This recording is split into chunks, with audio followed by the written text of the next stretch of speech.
Halo, salam jumpa pemirsa. Saya Elvina Rahma. Hari ini kita ketemu lagi di Jelajah Religi dan hari ini kita akan menjelajahi gereja tempat ibadah umat Kristen yang berada di Jalan Delima, Songgoriti, Desa Songgokerto, Kecamatan Batu, Kota Batu. Saya sudah berada di depan Gereja Kristen Muria Indonesia dan akan bertemu dengan pendeta serta pengurusnya. Lalu seperti apa sih keunikan-keunikan yang ada di GKMI Kota Batu ini pemirsa? Yuk kita telusuri di Jelajah Religi.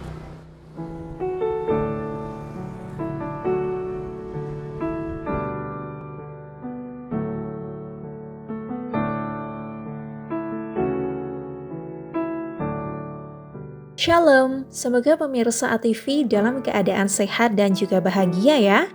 Di episode sebelumnya, kita telah menjelajahi tempat ibadah umat Islam di Kota Batu, yakni Masjid An-Nur. Dan kali ini, saya akan menjelajahi tempat ibadah saudara-saudara kita yang beragama Kristen, bertempat di Kelurahan Songgokerto, tepatnya di kawasan wisata Songgoriti. Pemirsa ada yang tahu?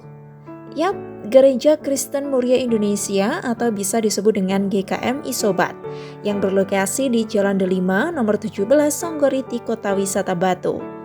Episode ini kita akan membahas mengenai kisah pendeta, sejarah berdirinya gereja, dan kegiatan-kegiatan yang dilakukan di GKMI Sobat. Kali ini saya bertemu dengan Pendeta Yes yang menceritakan tentang keseharian beliau sebagai seorang pendeta dan juga cerita pelayanan di GKMI ketika baru pertama kali mengetahui adanya gereja ini. Pemirsa penasaran? Yuk kita telusuri. Ya, terima kasih. Nama saya Pendeta Yesdial Sanak.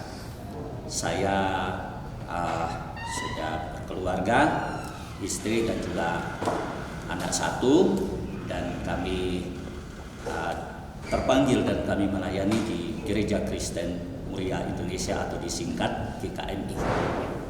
Pak ya, sebagai pendeta di GKMI, Pak sebelumnya sebagai orang awam begitu ya, boleh dijelaskan pendeta itu apa Pak? Profesikah atau seperti apa penjelasannya? Iya, jadi saya memang dulu adalah orang awam, tetapi memang terpanggil khusus memasuki sekolah teologi ya selama 5 tahun, dan setelah selesai lalu ditempatkan dan melayani di gereja. Jadi melayani di gereja berarti itu satu panggilan ya, panggilan, dan sebagai seorang pendeta berarti mengabdikan diri sepenuhnya untuk melayani umat secara rohani, untuk mereka bertumbuh iman mereka kepada Tuhan. Selain panggilan hati, Pak Yes sebagai pendeta syaratnya apa saja Pak? Ya, syarat untuk menjadi seorang pendeta yang pertama adalah benar-benar merasa terpanggil. Jadi bukan satu pelarian karena tidak memiliki pekerjaan sehingga memaksakan diri untuk menjadi seorang pendeta, tetapi itu adalah sebagai satu panggilan. Jadi panggilan untuk melayani, sehingga saya merasa itu memang panggilan dan saya menerimanya. Mulai dari usia berapa Pak Yes jadi pendeta? Saya mulai dari usia 30 tahun. Ya. Saat ini? Iya, saat ini sudah usia 54 tahun. 24 iya. tahun ya? Iya. Berarti menjadi pendeta. Dan saya juga tidak langsung menjadi pendeta, tetapi ada proses-prosesnya. Seperti ada apa itu, tahapan-tahapannya. Jadi menjadi pendeta di Gereja Kristen Muria Indonesia ini ada tahapan-tahapannya. Pertama, menjadi tenaga orientasi, lalu setelah melewati tenaga orientasi masuk ke tahap atau ditabiskan menjadi pendeta muda. Ya, setelah menjadi pendeta muda beberapa tahun ada penilaian dari sinode, ya, dan akhirnya maju lagi ke jenjang pendeta penuh. Sebelum ke itu Pak, sinode itu apa Pak Yas? Sinode itu adalah pusat organisasi gereja kita, GKMI ini. Ya, jadi pusat yang membawahi semua gereja-gereja Kristen Muria Indonesia yang ada di berbagai daerah di seluruh Indonesia ini. Dari awal kemudian menjadi pendeta penuh tadi ya? Ya. Selanjutnya, dan saya menjadi pendeta penuh itu di tahun 2011. Ya, kalau pendeta muda tahun 2006. Ya. Berarti sekarang statusnya Pak Yas menjadi pendeta penuh? Menjadi pendeta penuh. Apakah nanti ada tahap selanjutnya juga? Sampai pendeta penuh aja. Oh siap. Ya, sampai pendeta saja. Pak Yas. Dan tahap terakhir itu emeritus. Kalau sudah memasuki usia 60 tahun, berarti emeritus atau mungkin bahasa umumnya itu pensiun. Gitu. Ya, itu secara organisasi emeritus, tetapi untuk pelayanan itu tetap berjalan. Tetapi yang pasti kalau sudah emeritus berarti saya digantikan oleh orang lain di tempat ini. Digantikan oleh pendeta muda. Pendeta muda, pokoknya ada prosesnya lagi untuk seseorang menggantikan.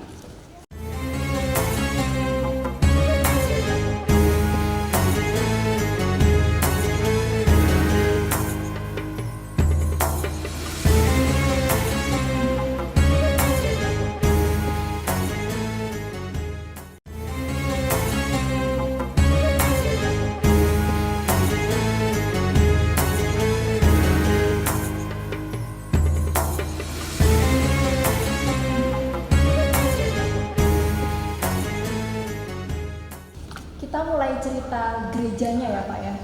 Jadi gereja ini dibangun tahun berapa Pak Yas kalau boleh tahu?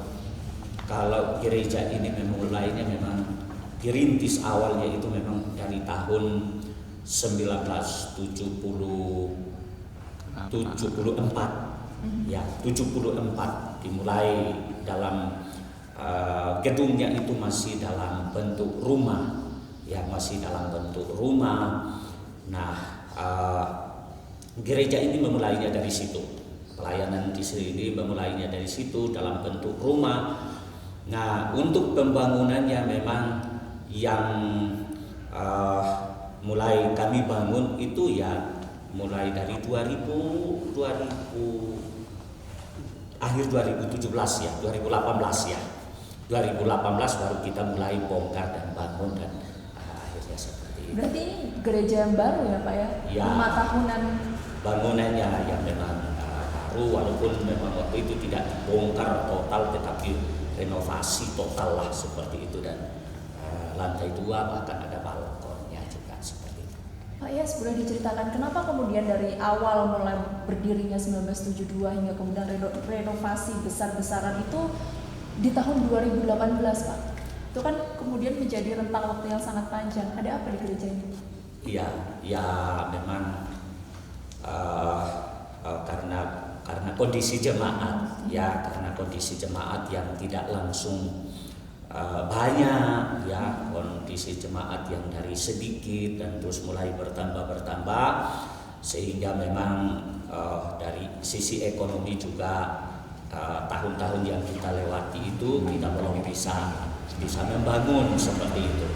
Nah, sehingga di tahun 2009 ketika kami sampai di sini, kami bekerja sama dengan jemaat yang ada dan istilahnya kami memberanikan diri melangkah dengan iman, dan kami memulai juga kita membangun tidak dengan dana yang sudah ada, tetapi dengan dana yang sedikit kita mulai, tetapi akhirnya terbukti bisa berjalan sampai bisa selesaikan.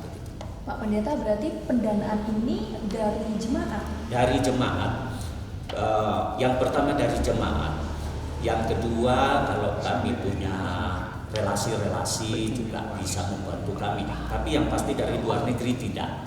Yang asli murni kami dari jemaat. Kalaupun toh kami punya kenalan, itu hanya mendukung kami. tetapi murninya dari jemaat bekerja sama. Ya, ada yang membantu tenaga, yang membantu material, dan bahkan tukang-tukang juga dari jemaat lah seperti itu yang membantu dan kami bisa bekerja sama. Kalau GKMI sendiri atau nama gereja ini awal mulanya seperti apa sih Pak? Iya, jadi nama GKMI atau panjangnya itu Gereja Kristen Muria Indonesia. Ini berawal dari Semarang, dari Jawa Tengah, Kota Kudus. Di situ kan ada namanya Gunung Muria di situ. Nah, bermula dari situ ada satu tokoh yang namanya saya catat di sini, Tesintat, itu yang memulai pelayanan GKMI atau pelayanan itu berawal dari situ. Dia awalnya bukan seorang Kristen, dia orang Tionghoa gitu. Tapi karena dia sakit, terus dia didoakan oleh seorang pendeta, lalu dia sembuh. Akhirnya setelah dia sembuh, dia membuka pelayanan. Dia membuka pelayanan juga hanya bersama-sama dengan keluarganya beberapa orang. Tetapi akhirnya terus berkembang menjadi banyak, dan mereka mendirikan Tesinta ini, mendirikan gereja besar di Jawa Tengah, di Kudus.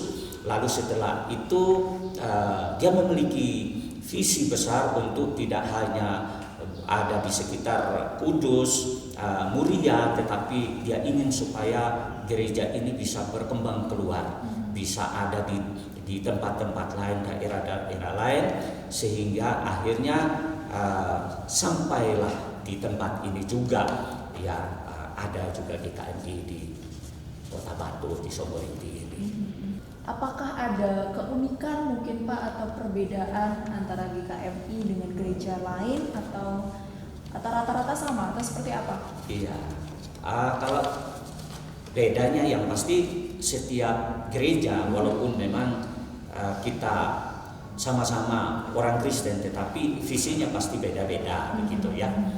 Nah, kalau untuk GKMI ini menjadi gereja yang punya visi untuk membawa damai, ya, gereja yang membawa damai. Maka di sinode kita itu banyak berkecimpung di daerah-daerah yang mengalami konflik, seperti dulu konflik Poso, konflik Ambon, konflik Papua. Itu kita punya bidang tersendiri yang namanya bidang perdamaian, yang ada timnya yang selalu turun ke sana untuk melakukan rekonsiliasi, mengumpulkan, baik itu dari Kristen, baik itu dari Islam, ataupun pokoknya dilihat dari kasusnya seperti apa. Kalau kasus antara misalnya Kristen dengan yang lain, ya dikumpulkan tokoh-tokohnya yang ada, masyarakat yang ada, dan menyelesaikan dengan damai. Maka gereja ini ya terkenal, dia punya keunikan seperti itu.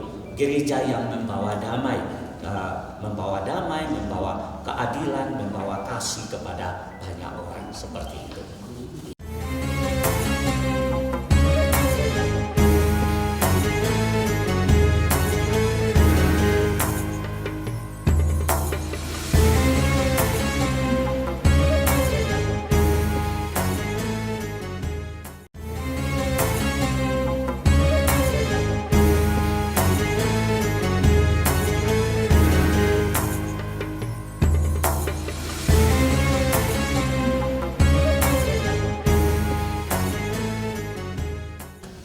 Kegiatan-kegiatan yang ada di GKMI seperti apa Pak? Kegiatan-kegiatan kita khususnya intern, ya, kita memang ada kegiatan-kegiatan. Kalau setiap hari itu ada kegiatan-kegiatan, tetapi dalam kelompok kecil. Misalnya setiap pagi 4:30 pagi atau pagi jam 5 itu ada jemaat berkumpul di gereja dan berdoa. Walaupun tidak semua, tetapi sudah berjalan sampai hari ini. Ya. Terus nanti hari Rabu itu juga ada ibadah, namanya ibadah KTB atau kelompok tumbuh bersama. Itu biasanya kita lakukan secara anjansana. bergilir gitu. Misalnya minggu ini di sini, minggu depan Rabu kita di tempat lain. Itu tujuannya itu untuk kita saling mengenal lebih dalam begitu. Dan juga jemaat yang satu dengan yang lain saling tahu alamat masing-masing seperti itu.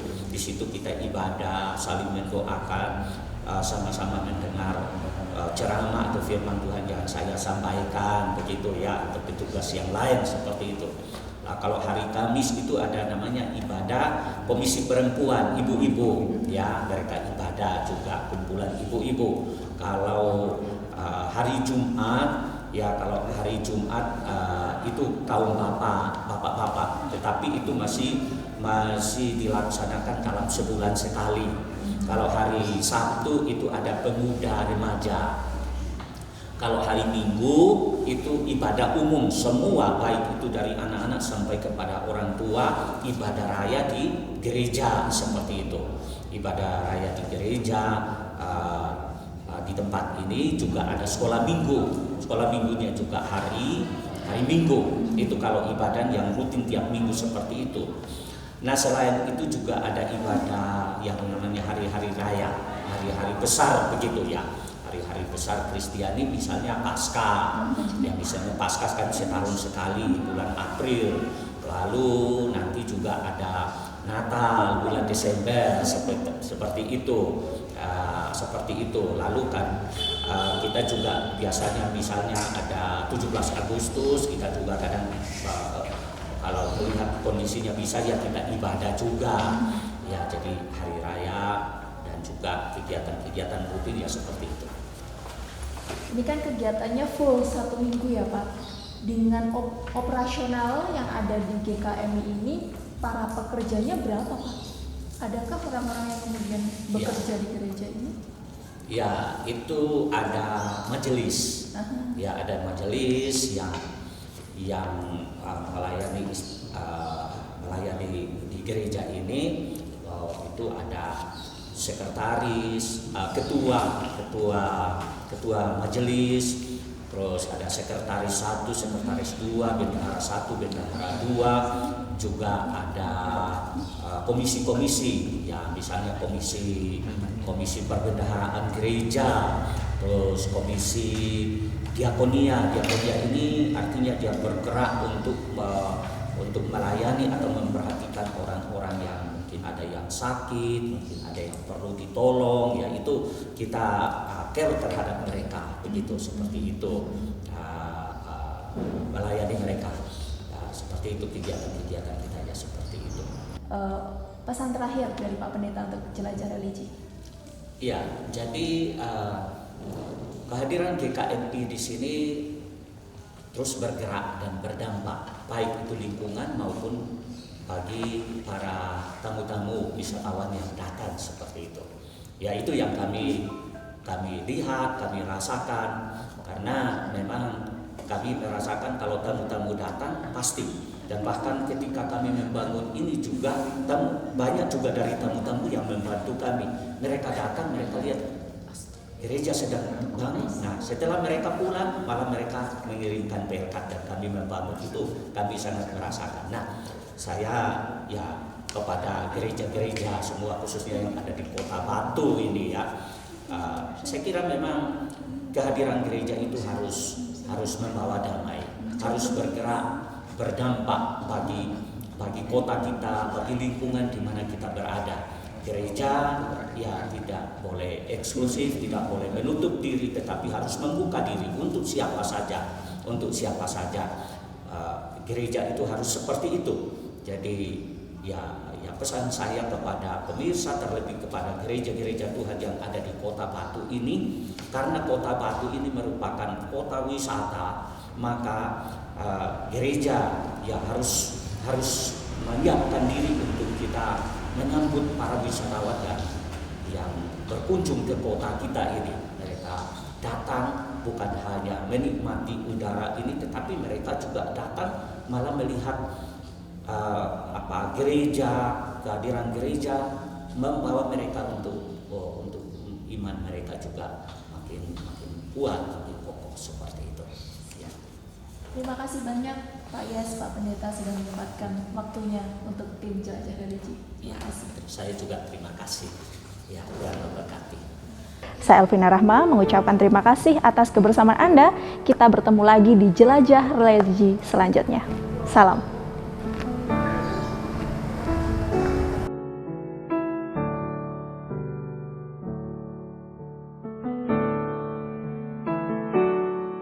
Pemirsa, pada dasarnya toleransi merupakan menghargai orang lain agar ketika kita berada di posisi yang sama, kita juga ikut dihargai. Justru dengan adanya perbedaan, kita bisa hidup beragam dan berdampingan. Tim Jelajah Religi pamit undur diri. Shalom, salam sejahtera untuk kita semua.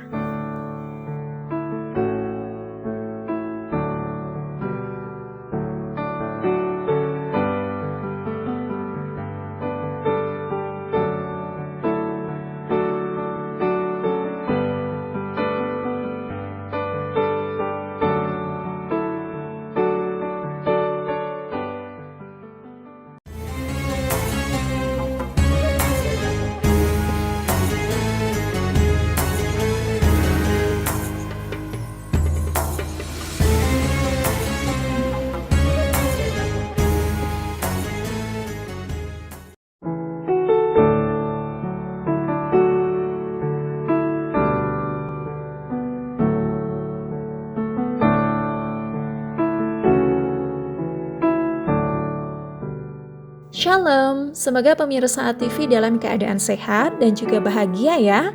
Di episode sebelumnya, kita telah menjelajahi tempat ibadah umat Kristen yang bertempat di Kelurahan Songgokerto, tepatnya di kawasan wisata Songgoriti, yaitu GKMI Sobat. Di episode kali ini, Jelajah Religi akan membahas berdirinya GKMI Sobat dari tanah wakaf seorang hamba Tuhan. Kita akan memaknai masa pendewasaan GKMI serta inspirasi-inspirasi awal desain pembangunan GKMI Sobat. Melihat kantong-kantong persembahan dan juga fasilitas-fasilitas yang ada di gereja ini.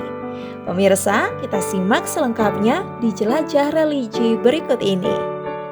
Dan pemirsa, saat ini saya sudah bersama dengan Pak Iman. Beliau adalah Sekretaris 1 Majelis dari GKMI yang ada di Songgoriti, Kota Batu ini.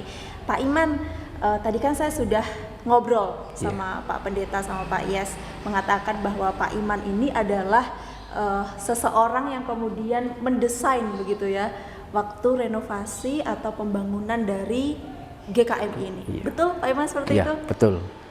Tahun 2018. Tahun 2018. Pak Iman, sebelum kita cerita ke renovasi atau proses pendewasaan dari GKMI, Pak Iman mungkin boleh cerita awal mulanya 1972 GKMI ini seperti apa sih Pak? Zaman dahulu itu tadi masih rumah gitu Pak. Iya. Sebetulnya dalam perintisan itu gereja GKMI Sobat itu awalnya yaitu cabang dari Yayasan PIPKA yang ada di Jakarta, dan juga dalam perjalanannya yaitu tahun 76 itu, jadi mulai bergerak perintisan kan 74. Dalam proses perjalanannya tahun 1976 itu ditetapkan yaitu di gereja ini tuh ada di sampingnya BCA Kota Batu. Di situ kita dulu menyewa. Terus dalam perjalanan waktu juga 76 sampai 77 itu ada di Gang Buntu, Jalan Suropati Batu. Juga sempat di sana, dan juga ada di Hotel Asida yaitu tahun 77 sampai 79. Diteruskan lagi di Jalan Suropati 95 Batu itu 79 sampai 84. Jadi di Songgoriti itu ada 2 kali perpindahan. Dari Kota Batu pindah ke Songgoriti itu tahun 1984 sampai 85 itu ada di Jalan Jeruk, sebelahnya masjid persis sekarang itu. Dan di sana dulu masih urut ya, namanya orang mau bangun gereja dulu kan sulit. Sekarang kan dipermudah oleh pemerintah. Betul. Jadi ditetapkanlah di Jalan Delima ini, yaitu dulu nomor 17, sekarang nomor 27, yaitu tahun 85 ditetapkan di Jalan Delima, yaitu tepat di sini ini yang berdiri sampai sekarang dalam bentuk rumah. Jadi dulu itu rumah yang dibeli keluarga saya, keluarga Bapak almarhum Bapak Sumari, yang mana ya udah ini buat gereja, tapi gereja mengasih uang untuk beli di belakang, masa gerejanya di belakang gitu.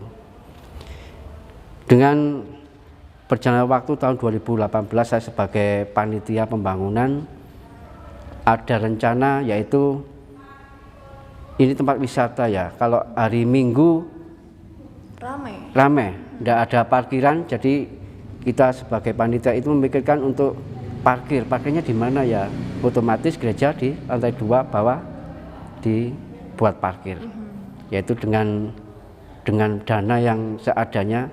Bapak Gembala ngomong ke saya, Pak Iman ada uang segini berani enggak? Saya hitung-hitung, ya udah kita bongkar yang belakang dulu. Waktu itu dana berapa, Pak? Dana dulu ada, yang pertama itu ada 20 juta. 20 juta? 20 juta awal. Pak Iman 20 juta, ya udah Pak, kita bongkar yang sebelah sini dulu di mimbar seperti ini kan, kita bangun dulu. Ternyata Tuhan memberkati, sini selesai, terus ada dana lagi masuk 100 juta. Yaitu kita berpengalaman dengan iman, kalau kita bekerja pasti Tuhan berkati. Seperti hari ini kita berhenti, ya uang masuk ya agak sulit gitu. Begitu.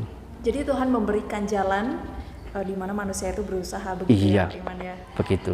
Tahun 2018, saat ini 2023, sudah 5 tahun ke depannya ada pembangunan lagi, Pak Iman? Iya, ini rencana kita membuat untuk kamar tamu.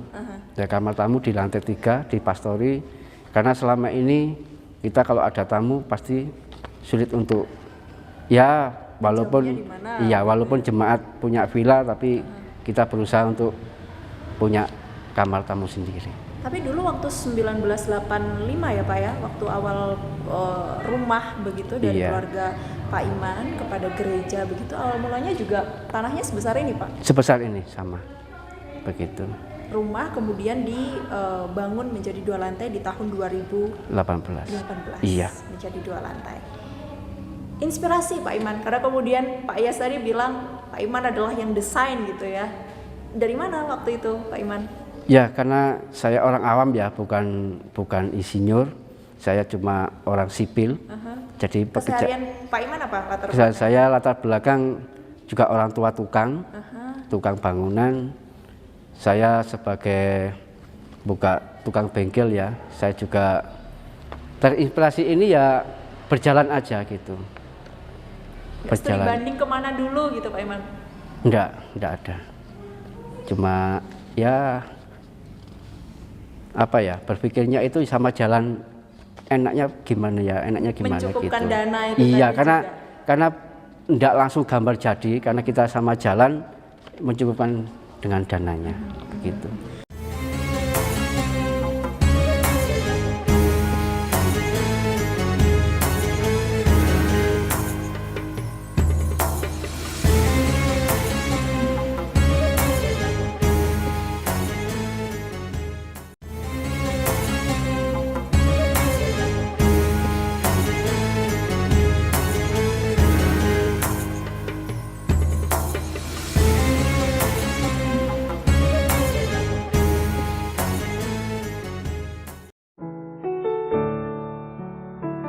Terima kasih pemirsa Jelajah Religi masih setia di Agropolitan Televisi. Dalam masa pembangunan GKMI Sobat di Songgoriti ini tidaklah mudah, butuh doa dan kerja keras dari pengurus GKMI serta bantuan hamba Tuhan yang menginginkan GKMI lebih layak. Memulai perintisan, GKMI Sobat tidak memiliki tempat ibadah secara permanen di tahun 1976, sehingga untuk melaksanakan persekutuan tempat ibadah selalu berpindah-pindah. Di tahun 1976, masa perintisan berada di Jalan Ahmad Yani, samping BCA Kota Batu. Dari tahun 1976 hingga 1977, berada di Jalan Suropati Gang Buntu Batu. 1977 hingga 1979, GKMI berlokasi di belakang Hotel Asida Batu. 1979 hingga 1984, berpindah lagi ke Jalan Suropati 95 Batu. dari tahun 1984 hingga 1985, 1 tahun saja di rumah keluarga Ibu Markarti Songgoriti. Dan dari tahun 1985 hingga sekarang ini, kita lihat GKMI sudah berada di Jalan Delima 17 Songgoriti. Pak Iman, boleh diceritakan Pak, kemudian ada ornamen-ornamen yang saya dan pemirsa mungkin belum tahu ya, belum paham. Ini 1 tahun pendewasaan itu ya Pak ya? Iya. Berarti baru perayaan? Iya, kemarin. Kemarin? Iya, karena ulang tahunnya hari ini, karena berpikirnya majelis itu kebanyakan ibadah ya, masa minggu ibadah, Senin ibadah, jadi jadikan satu di hari ini? Di minggu rayanya. Siap. Di atasnya Pak, penyebutannya apa itu Pak di belakang balon? Mimbar? Iya, itu ada mimbar, ya mimbar buat yang berkhotbah, yaitu yang menyampaikan firman Tuhan. Mimbar kecil untuk yang memimpin pujian, namanya worship leader, yang kami sikap menjadi WL. Sebelah sana ada tempatnya singer. Yang menyanyi? Yang menyanyi, singer. Ya, singer. Iya. Terus ada apa lagi Pak? Mungkin di Iya, di belakang itu ada kayu salib yang menandakan, yaitu salib yang ditinggal Tuhan yang naik ke surga ya. Dengan warna kain ini kita mengikuti warna liturgi gereja. Warna liturgi gereja ini berganti. Jadi tiap ada tema dari sinode, jadi warnanya hijau, warna merah, warna putih sama warna ungu. Maknanya apa itu Pak dari sinodenya? Kalau sinode saya yang paham itu warna ungu aja, yaitu warna ungu itu waktu Tuhan Yesus mau mati dan naik ke surga itu. Kalau warna hijau ini liturgi bulanan aja. Begitu. Kalau secara maknanya saya belum tahu gitu. Kalau di samping mimbar itu Pak, itu ada apa? Nah, itu kitab suci orang Kristen. Jadi ini yang versi besar. Jadi itu cuma buat kadang dibaca oleh pembawa, yaitu membacakan nats sebelum ibadah dimulai, ada firman natsnya itu. Begitu. Siap. Pak Iman, kalau saya boleh tahu Pak, kenapa kemudian umat Kristen begitu ya dengan sukacita waktu melakukan ibadahnya, karena kemudian ada singer, ada alat-alat musik, itu maknanya seperti apa sih Pak? Iya, kalau alat musik terus ada nyanyian itu kan cuma sarana ya. Sarana yaitu awal mulanya, iya kenapa sih orang Kristen ibadahnya kok nyanyi? Betul. Walaupun meninggal. Betul. Itu aja menyanyi. Betul. Itu ungkapan syukur itu yaitu liturgi yang menyatakan kita bersyukur kepada Tuhan, kita menyembah Tuhan dengan prasarana yang ada, yaitu liturgi orang Kristen. Begitu. Ada yang gereja itu yang wah ya, yang seperti worship leader yang wah, tapi kita sekarang itu mengikuti zaman aja. Kalau kita mengikuti pakemnya, liturginya sinode yang asli itu, kita pakai namanya PPR, yaitu lagu yang orang sekarang itu enggak pujian yang tidak wah gitu loh. Oke, jadi mengikuti perkembangan saja. Iya. Lebih anak muda mungkin. Lebih anak muda kita. Kalau kita tidak mengikuti ya anak muda tidak mau ke gereja nanti gitu. Jadi menarik anak-anak muda untuk datang ke gereja. Beribadah bersama. Iya. Pak Iman, hijau karena tadi dari maknanya atau bulannya memang harusnya memasang warna hijau. Iya, warna hijau. Ya. Iya. Kalau di atas meja ini apa Pak? Nah, ini tempat persembahan. Tempat persembahan yaitu kalau ini kan ada warna 3. Warna merah, warna biru, sama warna ungu. Yang warna ungu ini yaitu untuk persembahan yang dikhususkan, yaitu ada pos-posnya.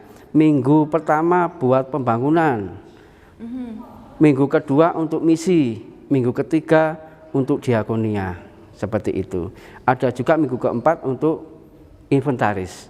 Yang warna merah sama biru ini minggu pertama sama kedua itu jadikan satu. Yang minggu kedua sama ketiga itu sendiri-sendiri, yaitu posnya juga untuk pembangunan, juga untuk diakonia juga. Nanti yang mengelola itu bendahara yang akan mengatur semuanya. Jadi ini namanya apa Pak? Saya boleh pegang? Kantong persembahan boleh dipegang, dibuka tidak apa-apa. Oke. Ini kantong. Persembahan. Jadi fungsinya untuk Ini untuk jemaat ngasih uang persembahan, yaitu untuk berjalannya di gereja. siap. Jadi ada posnya Iya. sendiri begitu yang Iya. mana pendanaan yang mana. Oke. Jadi, Mohon maaf ini ada isinya nih. oh yang ini enggak Pak? Iya.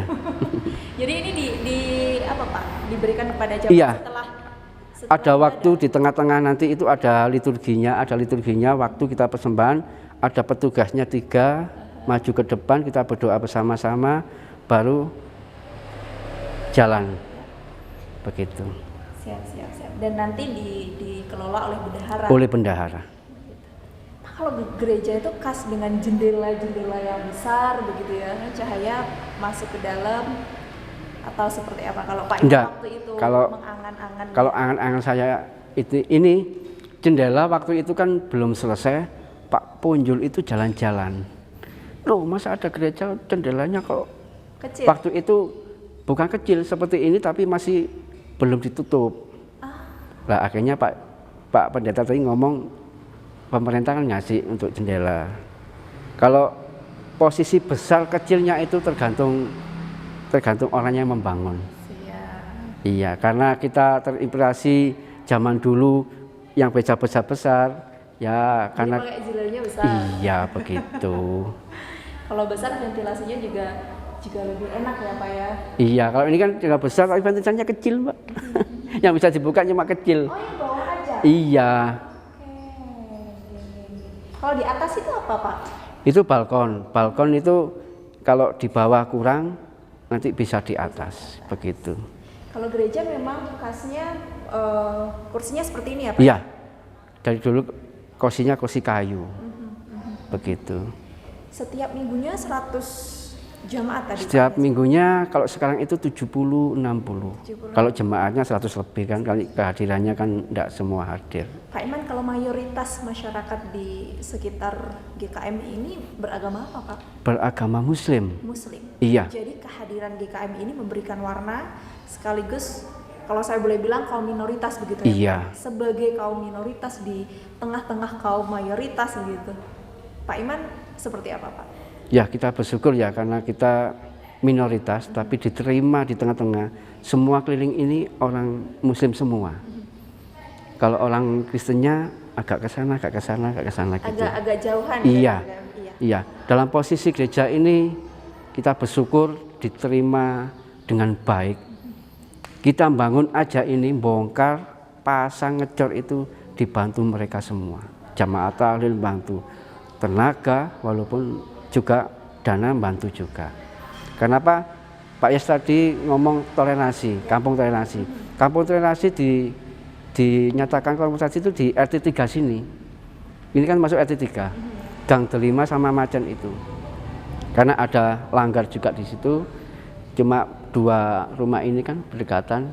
Jadi kita dimandalkan menjadi kampung toleransi. Karena berdekatan dengan musola begitu Iya. ya. Ibadahnya umat Muslim. Lalu seperti apa Pak? Kalau kemudian musolanya azan, di sini ibadah, Iya, kalau kita ibadah kan pagi. ya. Pagi kan enggak mengganggu situ. Ya. Kita ada acara Natal sore gitu ya. Di situ adzan kita ya berhenti sejenak gitu. Berhenti sejenak. Iya. Sampai sini berarti azannya kedengeran Pak? Iya, karena kan speakernya kan Menghadapnya ke sini iya ya. begitu. Luar biasa. Kampung toleransi. Kampung toleransi Samoriti. Hal-hal seperti inilah yang kemudian harus kita maknai bersama bahwa antar umat beragama itu seharusnya saling mengerti, saling toleransi dan tadi apa kata Pak Yes, Pak Pendeta GKMI bahwa damai untuk kita semua. Iya, Gitu ya, Pak Iman begitu. ya. Pak Iman terima kasih banyak Sama-sama. sudah menceritakan kisah yang ada di GKMI.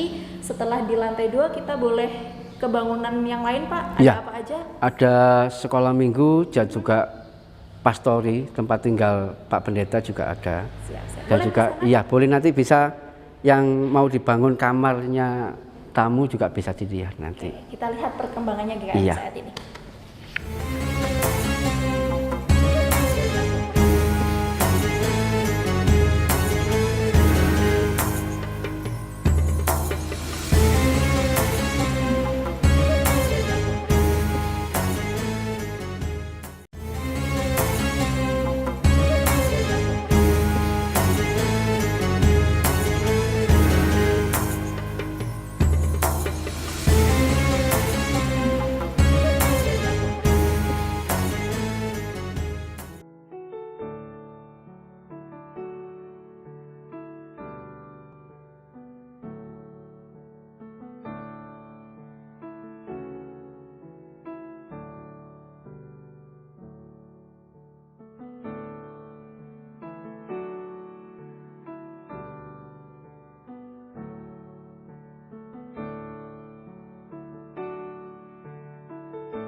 Setelah kita melihat bangunan lantai 2 GKMI Sobat yang megah, saya diajak berkeliling GKMI melihat lonceng yang dibunyikan di hari Minggu jam 6 pagi, tanda persiapan, dan jam 7 pagi, tandanya ibadah dimulai.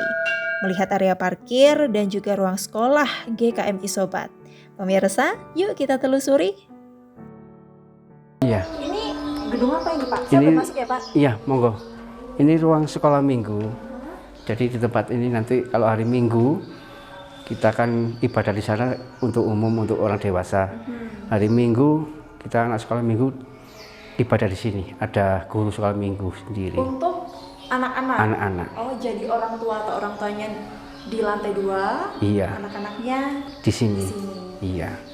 Oke, ini ada apa aja ya? Ini ada perpustakaan mini. Jadi anak-anak bisa membaca, dipinjam bawa pulang juga bisa. Juga boleh. Iya. Buku-bukunya terdiri dari Buku-buku ada yang rohani, ada yang umum.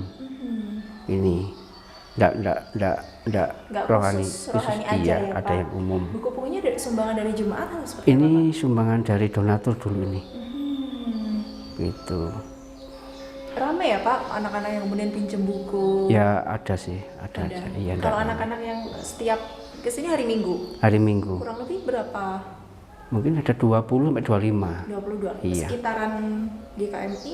Iya, ya anak-anaknya jemaat kan ada yang di Songoriti, ada yang di Pesanggrahan, ada di Ngaglik. Rata-rata dari Kota Batu. Kota Batu aja gitu. Di lantai satunya untuk sekolah di hari Minggu. Kalau Iya. ini ada tangga naik? Ini ke Ini, Pak. tempat tinggalnya hamba Tuhan, yaitu Bapak Pendeta Yeskiel keluarga di sini. Pak Yes, Iya. pendeta satu keluarga di atas. Iya, namanya pastori kan ini, Oke. begitu. Jadi memang GKMI memberikan fasilitas gitu Iya, kepada begitu. para pendeta. Kalau di GKMI ini pendetanya banyak Pak? Kalau- Selain Pak Yes? Selain Pak Yes, kalau Pak Yes kan gembala jemaat di sini. Yang mendukung pelayanan itu ada Bapak Pendeta Sukari, ada Bapak Pendeta Audi, dan juga ada yang melayani juga yang sekolah teologi yaitu ada Bapak Arnold, ada Kak Marleni, Kak Lucy, ada 5 yang melayani. Iya Kalau bisa. yang untuk anak-anak Pak ada sendiri? Kalau anak-anak ada sendiri dalam lingkup masuk di komisi anak. Jadi ada struktur organisasinya juga, ada petugas gurunya juga gitu. Siap-siap. Kalau untuk anak-anak seperti apa sih Pak metodenya? Atau Kalau pembelajaran? metodenya pengajarannya itu ada buku panduan dari sinode dan juga ada dari remaja biasanya itu 1 bulan sekali itu yaitu game, yaitu permainan. Oh biar gak bosen juga. Iya, begitu. Untuk menarik anak-anak tidak bosen, kita juga pemuda itu inisiatifnya yaitu mengajar dengan cara game begitu. Ini penghargaannya? Ya ini dulu tahun berapa apa sekolah minggu kita itu ikut-ikut ada CCA, ada dari gereja yaitu ini penghargaannya dulu. Sekarang sudah nggak ada lagi CCA. Kalau dari anak-anak itu apa kemudian dididik dari kecil untuk ikut singer atau seperti apa Pak? Iya, begitu. Kita arahkan yaitu apa generasi kita itu sejak dini itu kita ada orang tuanya yang sadar anaknya dileskan di musik, nanti bisa melayani di gereja begitu. Iya.